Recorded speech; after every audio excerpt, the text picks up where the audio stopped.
세 명의 귀한 형제 자매를 하나님 보시고 마음껏 축복해 주옵소서.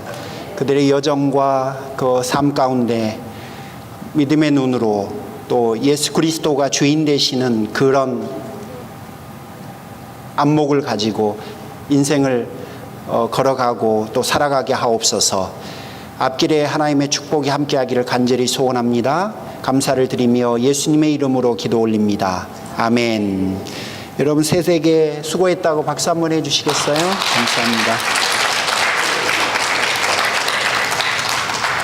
부담이 될지 모르겠지만 하실 수 있으면 자주 해주셨으면 좋겠네요.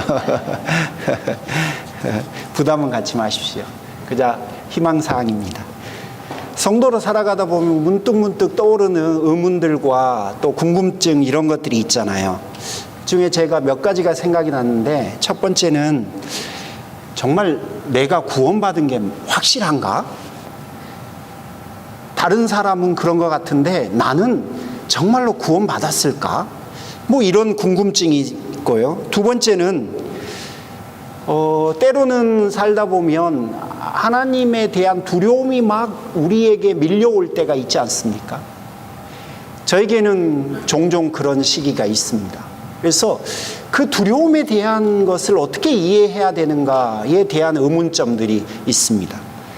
그리고 세 번째는 내 마음이야 그렇지 않지만 때로 어떻게 살아야 될지에 대한 그 의문점, 이런 것들이 우리를 찾아옵니다. 그럼 오늘은 이 세 가지 질문에 대한 답을 한번 같이 찾아보는 방식으로 설교를 진행하고 싶습니다. 첫 번째 질문, 아주 근본적인 거죠. 오케이, 구원의 길이야 제가 알겠습니다.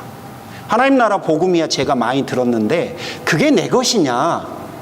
그게 정말 내 것인지, 내가 정말로 하나님 나라 백성이고 하나님의 아들이고 자녀이고 내가 정말 구원받은 상속자고 하나님 나라를 소유하고 있는 하나님 나라 백성인지에 대한 그 질문, 그게 드디어 내 것이냐라고 하는 거, 그거에 관한 질문입니다.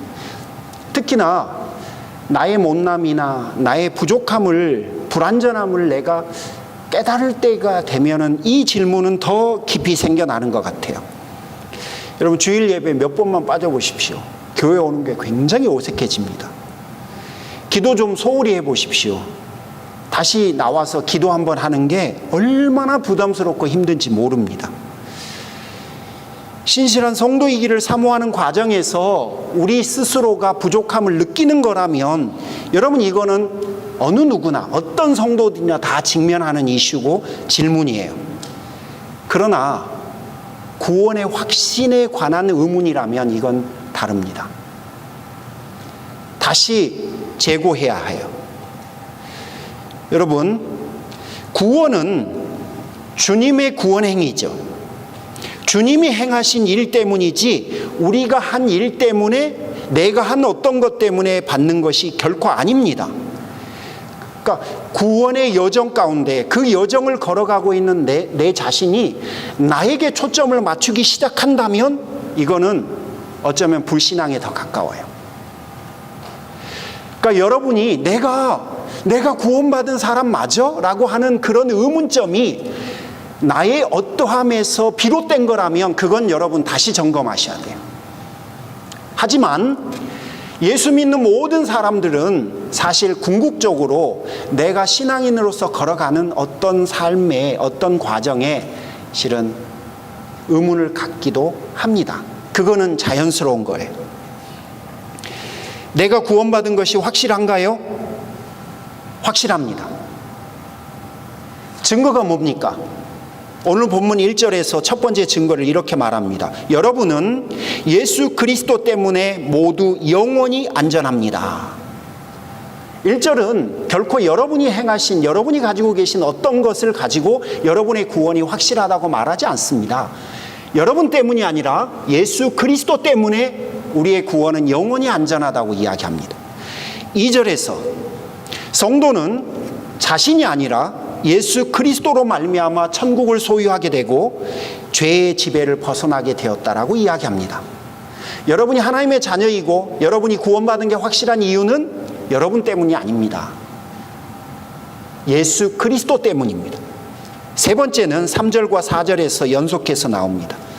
여러분이 구원받은 확실한 증거는 예수 그리스도 때문에 여러분이 심판대 앞에 섰을 때뿐만 아니라 지금도 여전히 의인이라고 확실하게 말합니다. 목사님, 성경은 제 내면에서 죄악된 본성과 또 성령이 함께 싸운다라고 되어 있잖아요. 우리 안에 그 두 개의 싸움이 영원히 계속된다고 되어 있잖아요. 여러분, 그 이야기는요, 우리의 구원이 불확실하다는 의미가 아닙니다. 여러분의 구원이 불확실하다는 증거가 아니라요, 우리가 불완전한 존재라는 것을 알려주는 겁니다. 그러므로 그 본문이 우리의 구원이 확실치 않다는 이야기의 증거가 될 수 없어요. 다만 우리가 여전히 불완전한 존재라는 사실을 우리에게 알려주고자 하는 본문일 뿐입니다. 여러분, 은혜로 구원받고 행위로 성화받을 수 있다고 생각하십니까? 그건 복음이 아닙니다. 여러분이 하나님께 속한 자임을 분명히 아셨으면 좋겠어요. 16절에서 성령이 바로 그것이 우리가 하나님의 자녀됨에 대한 확실한 증거라고 이야기합니다. 여러분 믿음을 고백하시잖아요. 그러면 성령이 여러분 안에 계십니다. 여러분 안에 계신 그 성령이 여러분의 구원받은 거고 여러분이 하나님의 자녀됨의 확실한 증거가 되는 거예요. 죄인에서 하나님의 자녀가 되었으니 우리는 정말 벼락 출세를 한 사람들이에요. 그리고 하나님께서 직접 우리를 부르셔서 우리에게 능력을 주시고 우리에게 소명과 사명을 주셨으니 여러분 모두는 낙하산들이에요.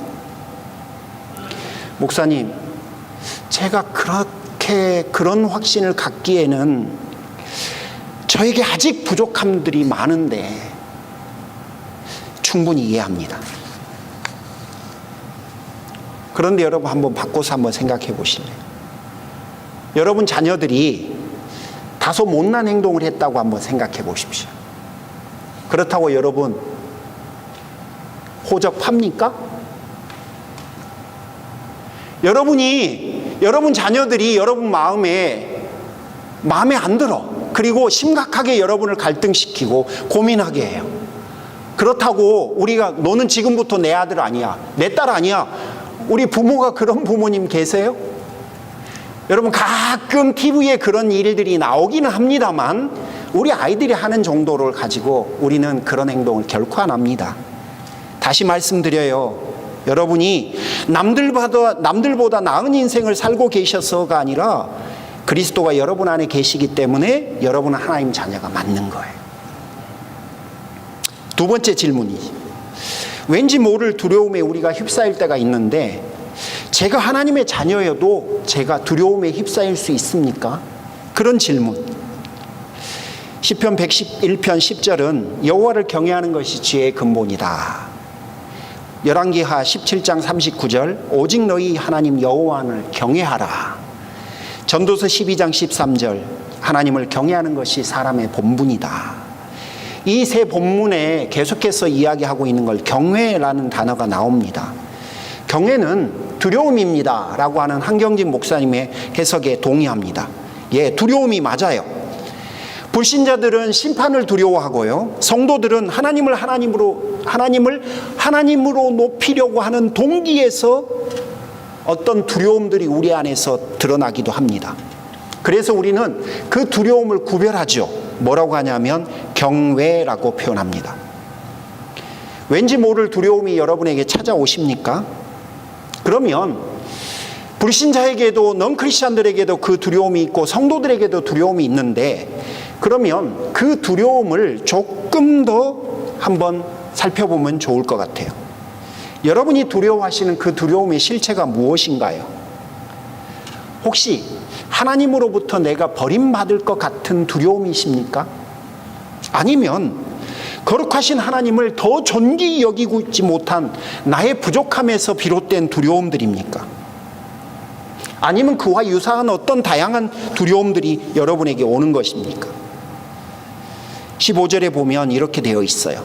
여러분은 또다시 두려움에 빠뜨리는 종살이의 영을 받은 것이 아니라 자녀로 삼으시는 영을 받았습니다. 그래서 우리는 그 영으로 하나님을 아빠 아버지라고 부릅니다. 이야기는 뭐냐면요, 우리 안에 영이 있는데 그 영은 하나님의 영이기도 하고 그리스도의 영이기도 하고 우리는 다른 말로 성령이라고 표현합니다. 그 영이 우리에게 온 것은요, 우리를 죄의 두려움에서부터 해방시키기 위해서 우리에게 임재하신, 우리가 구원받은 하나님의 자녀가 되었고 그분을 아버지라고 부를 수 있는 가장 강력한 증거입니다. 그렇다면 모든 성도들은 그 영으로 말미암아 하나님을 아버지라 부를 수 있게 되었고 우리는 그분의 자녀가 된 것이 맞습니다.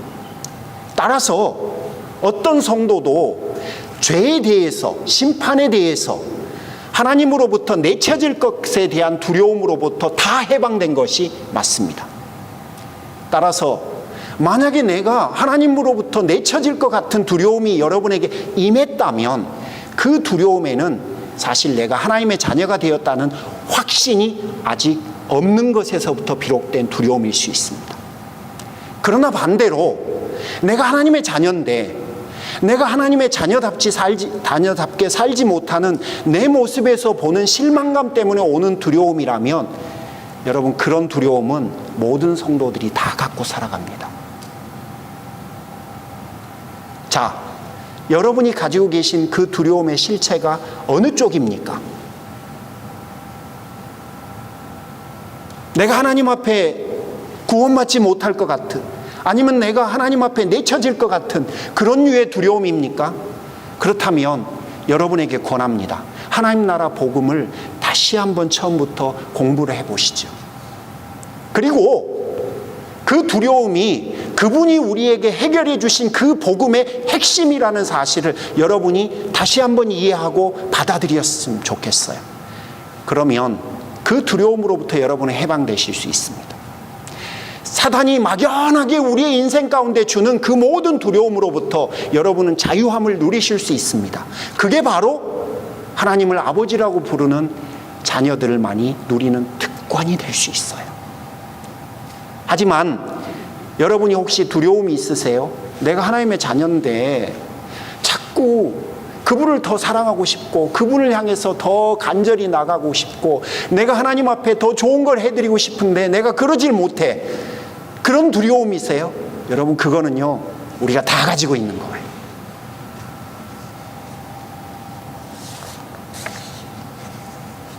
하나님을 섬기다 보면 사실 하나님께 뭔가 더 해드리고 싶은 마음이 들기도 해요. 맞아요. 흔히들 우리는 다 그래요.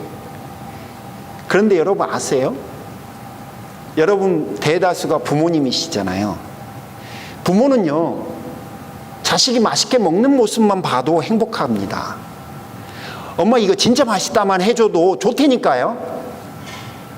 아빠 나는 아빠의 도움이 필요해요 라고 도움을 요구만 해도요, 아빠는 기분이 좋아요. 그래? 내 도움이 필요해? 뭘 도와줄까? 이렇게 되는 게 부모예요. 하나님이 여러분의 부모예요. 여러분은 하나님의 자녀들이고 그 부모인, 그 아버지인 그분이 여러분에게 무엇을 기대하실까요? 여러분에게 기대하는 거는요, 여러분이 그분을 위해서 뭘 해주기 이전에요, 여러분이 하나님의 자녀라는 것을 이해하고 누리고 마음껏 즐거워하는 것을 보고 그분은 흐뭇해하십니다. 뭘 더 해드리고 싶으세요? 뭘 더 해드리고 싶으시면요, 그 뭘 더 해드리고 싶은 것이 가져다 주는 두려움이나 길티 필링보다는요, 그분이 아버지라는 사실을 여러분 누리십시오. 그리고 그분 앞에 혹시 행복하시면 고맙다고 말을 해주세요. 하나님, 저는요, 하나님 이것 때문에 저는 좋아요. 하나님, 저는요, 제가 하나님을 하나님이라고 부를 수 있는 것만으로도 저는 행복해요 라고 말을 해주세요. 그러면요, 그분은 다른 어떤 것을 여러분이 가져오는 것보다 훨씬 더 행복하고 좋아합니다. 여러분, 제가 여러분에게 드리고 싶은 이야기는 뭐냐면요, 뭔가 해드리지 못한 것 때문에 마음이 안 좋고 뭔가 해드리지 못한 것 때문에 혹시 여러분에게 죄책감이 오고 두려움이 온다면요, 순서를 바꾸시면 좋겠어요. 하나님이 기대하는 건요, 여러분이 뭔가를 가지고 오는 것보다도요, 여러분이 하나님의 자녀라는 것을 이해하고 누리고 또 그 앞에 땡큐 하는 것을 그분은 훨씬 더 좋아해요. 만약에 이 둘의 순서가 바뀌면요, 여러분 안에 이상한 감정이 자리 잡는데요. 그게 뭐냐면, 내가 하나님의 자녀인 건 맞는데요, 여러분 안에 누림은 사라지고 그때부터 뭐만 남냐면 의무감만 남아요. 의무감이 깊어지면요, 여러분은 죄책감에 휩싸이게 됩니다. 그러면 내가 하나님의 자녀라는 사실에 행복하지 않습니다. 자, 그분은 여러분 앞에 의무감을 주기 위해서 여러분 하나님 자녀로 부르신 게 아니에요. 여러분 부모님들이 열심히 일하셔서 좋은 집으로 이사 가려고 하는 이유가 뭡니까? 애들이 마음껏 뛰는 놀기를 원해서 아니에요.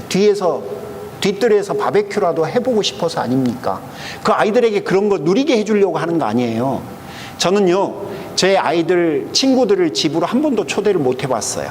아이들에게 되게 미안해요. 왜냐하면 그 아이들이 와서 앉을 만한 공간이 없었어요.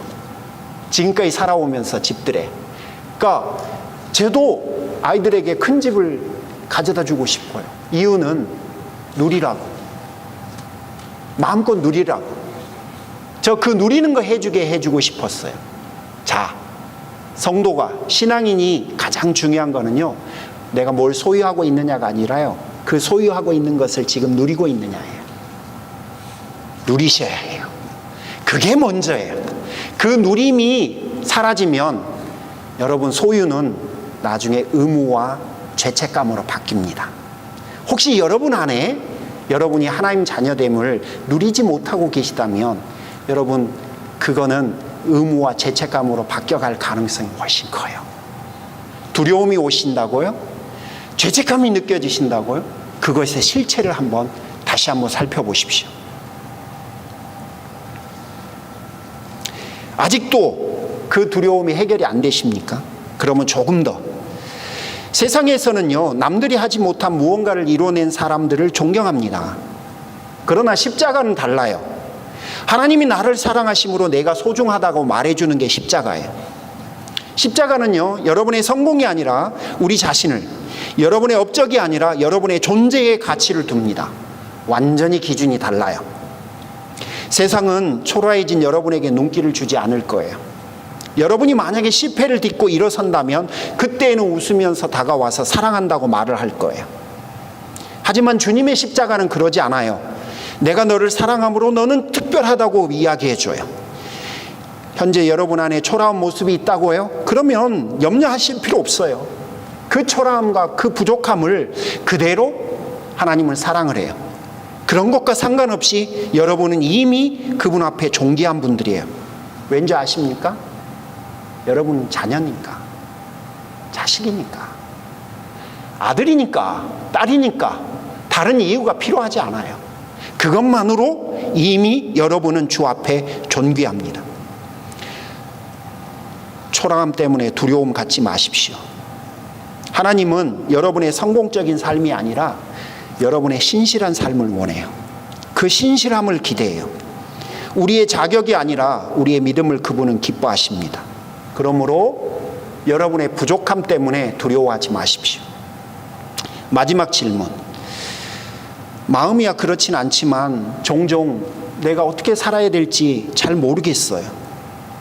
그런 생각이 드십니까? 오늘 본문 5절에 성령을 따라 사는 사람은 성령에 속한 사람입니다 라고 이야기해요. 14절에서는 성령으로 인도함을 받으라라고 우리에게 권면을 합니다. 5절과 14절을 종합해보면 성령을 쫓아서 살라고 이야기를 해요. 새로운 삶의 방식을 우리에게 지금 제안한 거죠. 여러분은 과거와 다른 삶의 방식으로 지금 초대를 받은 거예요.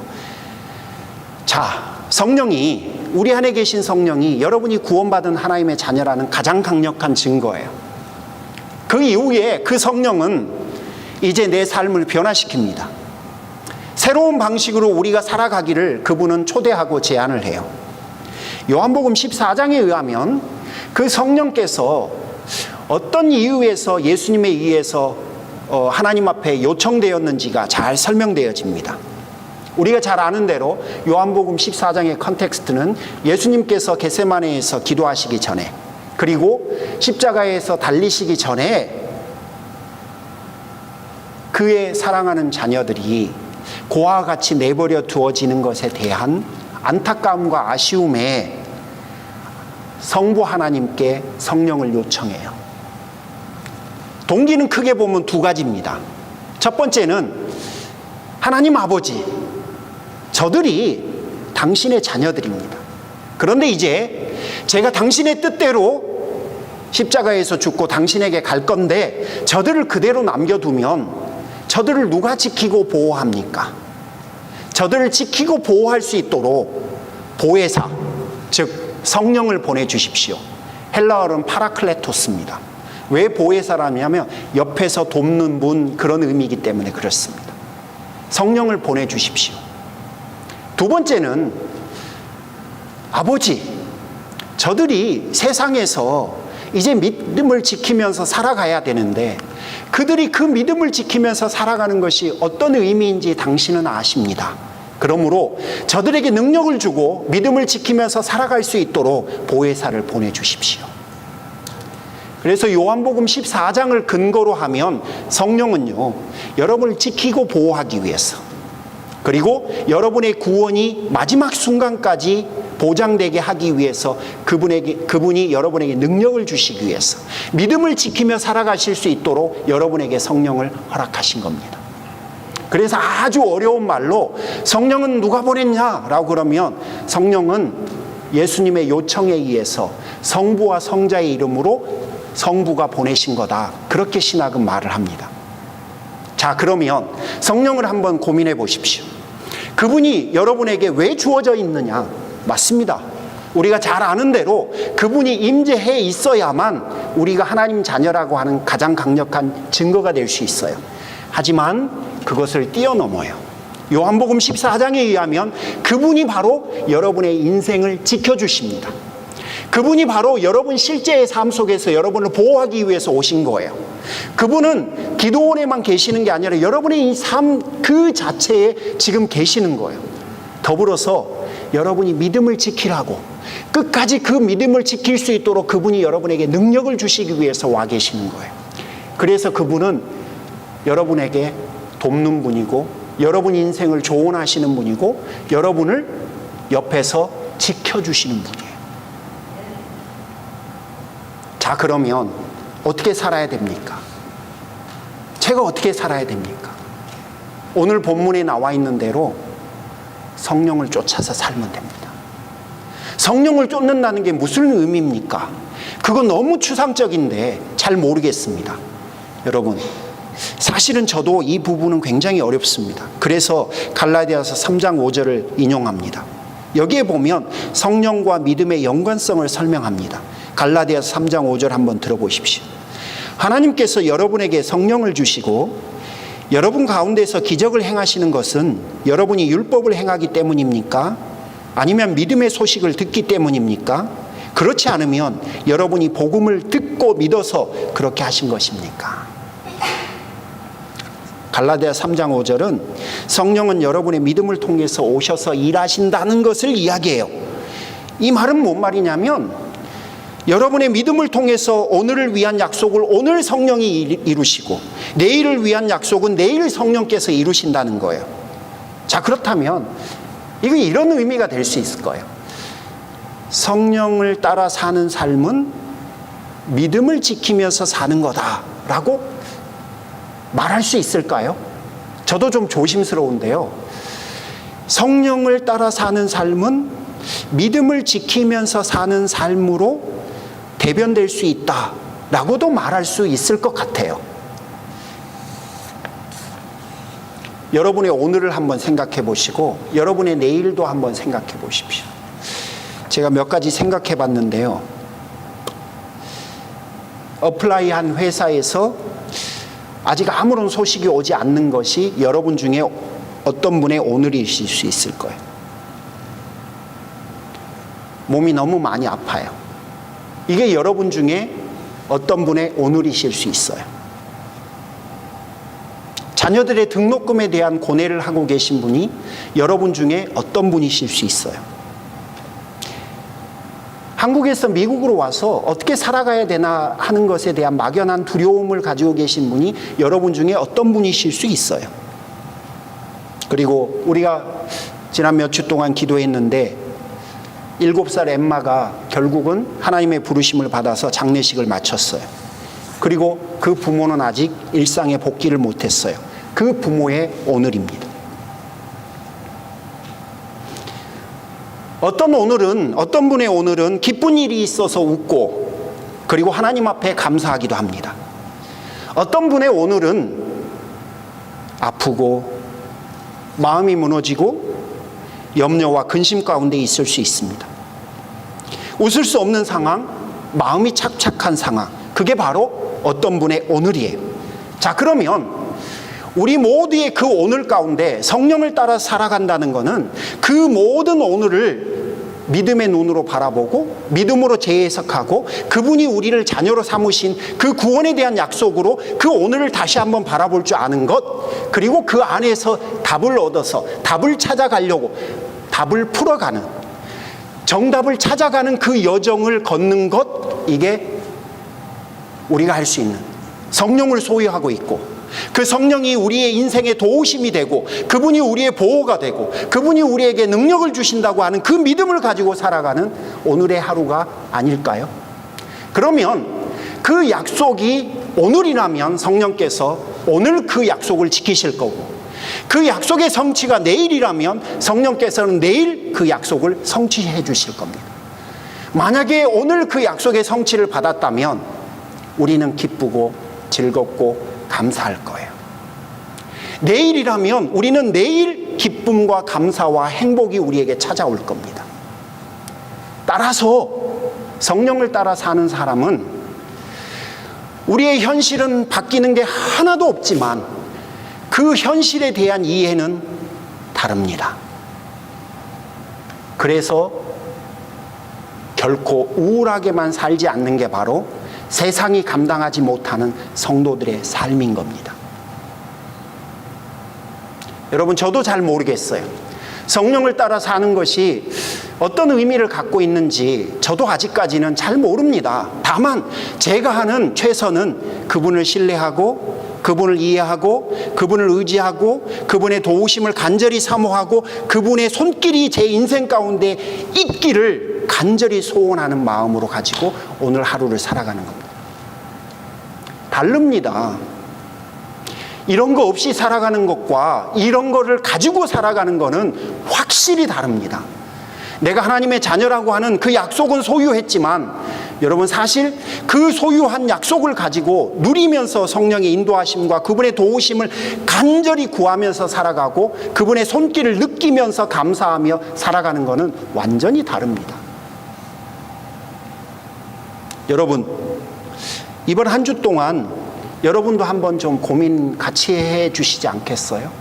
성령을 따라 사는 삶, 성령으로 사는 삶, 그 의미가 여러분 인생에서 어떤 모습인지 혹은 어떤 의미가 있는지, 그리고 그것이 여러분에게 어떤 확신과 기쁨과 즐거움을 가져다 주는지, 그분은 우리를 지키고 보호하고 결국 우리에게 믿음을 지켜서 구원에 이르도록 우리에게 오신 분이거든요.